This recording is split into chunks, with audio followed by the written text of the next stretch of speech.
Ese mismo junio de 1958, 5 días antes de la desaparición de Domingo Mendiola, se había inaugurado el Cine Pacífico frente al nuevo óvalo de Miraflores.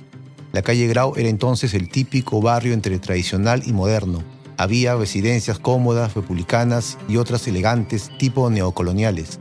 Era un espacio de veredas y jardines cuidados, una vida con tránsito aún moderado, pequeños comercios, panaderías, restaurantes y el ir y venir de niños y adolescentes.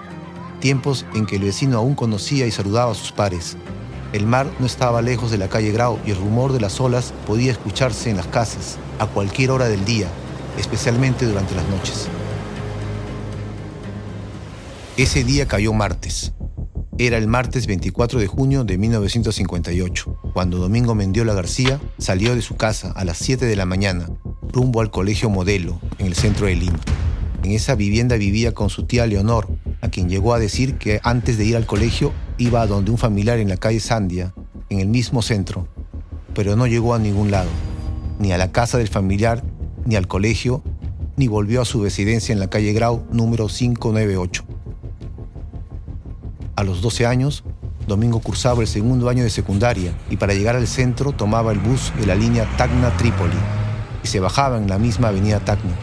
De regreso tomaba el mismo ómnibus. La primaria lo había hecho en el colegio salesiano. Era un buen estudiante. Domingo Mendiola dejó para su tía Leonor una carta que ella encontraría horas después. La letra de esa misiva no era la del menor, aunque estaba firmada por él. En ella, el menor explicaba que se iba de la ciudad a buscar trabajo, porque veía que ella no contaba con los recursos económicos suficientes. Horas después, Leonor le entregaría esta prueba a la Policía de Investigaciones, la PIP. Leímos la carta, comandante. El niño le decía a su tía que no se preocupara, que volvería en 6 días. Pero esa parte de la frase había sido tachada con lápiz y se enmendaba con otra que decía dentro de poco tiempo. Así quería evitar que ella denunciara el hecho. No había duda de que la carta había sido redactada por otra persona. Esto contaron los periodistas de El Comercio a cargo del caso. Los primeros en intervenir en la investigación fueron los miembros de la Guardia Civil a través del Departamento de Búsqueda de Personas Desaparecidas. Pero ante la demora en ubicar a Domingo, el caso pasó a manos de la Subdirección General de Investigaciones. Ellos ocuparon la habitación del menor y tras revisarla minuciosamente, hallaron una nota que literalmente decía lo siguiente. José Mote, te esperé hasta las 8:30 de la mañana. No te pude esperar más tiempo, porque me expulsaban del colegio. Domingo. Todo apuntaba a que el menor había sido secuestrado, y al parecer, José Mote era uno de los nombres que usaba el raptor y con el que lo identificaba el menor. La policía averiguó con algunos compañeros del colegio de Domingo que este tenía guardado 5,000 bonos del chicle millonario, que canjeó por 5 billeteras corrientes. 2 de ellas las entregó a Mote y las restantes se las quedó. La policía confirmó así la amistad del menor y el secuestrador, a quien la policía ya empezaba a ver como un pervertido sexual. La confianza ganada le sirvió al facineroso para secuestrar al menor. Eso pensaba la policía, que se basaba en los testimonios de 2 condiscípulos de Domingo.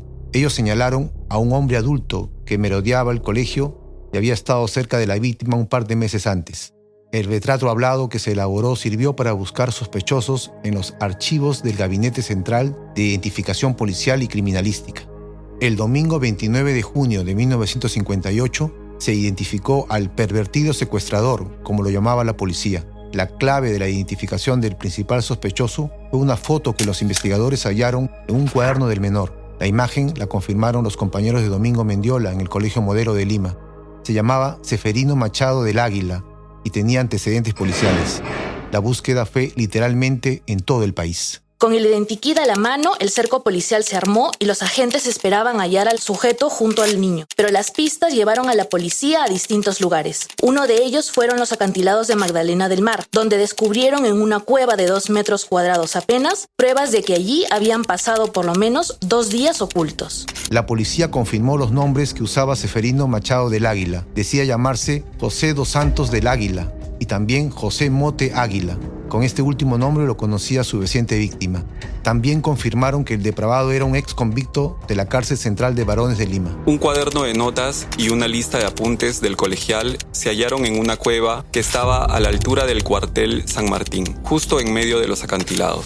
La PIP había peinado la zona desde Magdalena del Mar hasta Miraflores. También encontraron varios forros de cuadernos con etiquetas que llevaban el nombre del menor raptado. Hallamos además otras evidencias, como piedras con rastros de sangre, huellas plantares y restos de coca y ceniza. En la PIP y la Guardia le decíamos el monstruo a Seferino Machado. De la playa pasamos a buscar por todo Lima. Parecía que se movían más rápido que nosotros, hasta que nos avisaron que los habían visto en Matucana, Huarochirí, la Sierra de Lima, y después en La Oroya, en Yauli, Junín. Florentino Barzola, un vecino de La Oroya, dio un dato clave. Él tuvo contacto con Seferino Machado el martes 1 de julio de 1958, cuando le compró una camisa comando por el valor de 10 soles. Seferino se había quedado sin dinero, por eso incluso robó choclos de un maizal a las afueras de Matucana. Entonces la PIP y la Guardia Civil de Lima, junto con la policía de La Oroya, persiguieron a los prófugos, hasta que en la madrugada del viernes 4 de julio de 1958, la PIP atrapó al escurridizo Seferino Machado del Águila. Estaba junto al niño Domingo Mendiola en San Ramón, Chanchamayo, en Junín. Su fin era llegar a la selva central, pues ya había abandonado el plan de dirigirse a su tierra natal, Iquitos. Llegaron a Lima de noche, ese mismo día. La policía esperaba ver a un menor desesperado por el secuestro, lloroso, asustado, pero no fue así. El menor de 12 años, Domingo Mendiola García, estaba tranquilo y explicó a los agentes que solo fue una aventura con un amigo. Los investigadores estaban anonadados. Los interrogué por 5 horas y nunca salieron del discurso de la amistad, la aventura y las disculpas por creer que solo con una carta a la tía podían hacer lo que quisieran. El menor Mendiola poseía una memoria fabulosa. Tenía todo bien claro en fechas, lugares, horas del trayecto que hizo con Machado. Le tenía confianza, sentía que lo protegía. No dudé en acompañarlo. Yo mismo se lo pedí. No hubo rapto. Yo me quise ir con él porque ya lo había decidido. En mi casa, mis familiares me pegaban por la menor cosa. Pensé que el día 24, que perdí una corbata de colegio, mi tía me daría una de las tantas palizas. Por fortuna, me encontré con mi amigo Seferino, o Pepe como yo le decía, y le dije para viajar juntos a la selva, a donde él se iba. Al comienzo, mi amigo no quiso llevarme, porque esto le traería complicaciones. Pero al decirle que no regresaría más a la casa y que tendría que dormir en la calle, Seferino aceptó llevarme en su viaje. Seferino Machado coincidió con el niño en que todo fue voluntario y añadió que el viaje lo hizo porque en Lima no encontraba trabajo. Pensaba que en Iquitos, de donde provenía, sí lo podía conseguir, pero debió cambiar de planes para ir a San Ramón. El hombre de baja estatura repitió hasta el cansancio que sus antecedentes policiales no lo describían, porque fueron falsas acusaciones, productos de la maldad de la gente, dijo. Hacia la medianoche de ese mismo 4 de julio de 1958, Domingo Mendiola pasó por el médico legista para comprobar si sufrió violación sexual o no. La palabra del menor no era suficiente, porque los agentes y la propia familia del niño sospechaban que Machado había amenazado al menor si decía la verdad. El sábado 5 de julio salieron los resultados del médico legista. El certificado médico número 15869 estableció que el menor, Domingo Mendiola García, había sido víctima de abuso sexual. Machado amenazaba de muerte a sus víctimas, lo que le permitía llevar a cabo su plan final, y eso la PIP y la Guardia Civil lo tenían claro. En el caso de Domingo Mendiola, fue aún más escalofriante. El sujeto lo manipuló, amenazó y, lo que es peor, llegó a convencerlo de que no era una amenaza.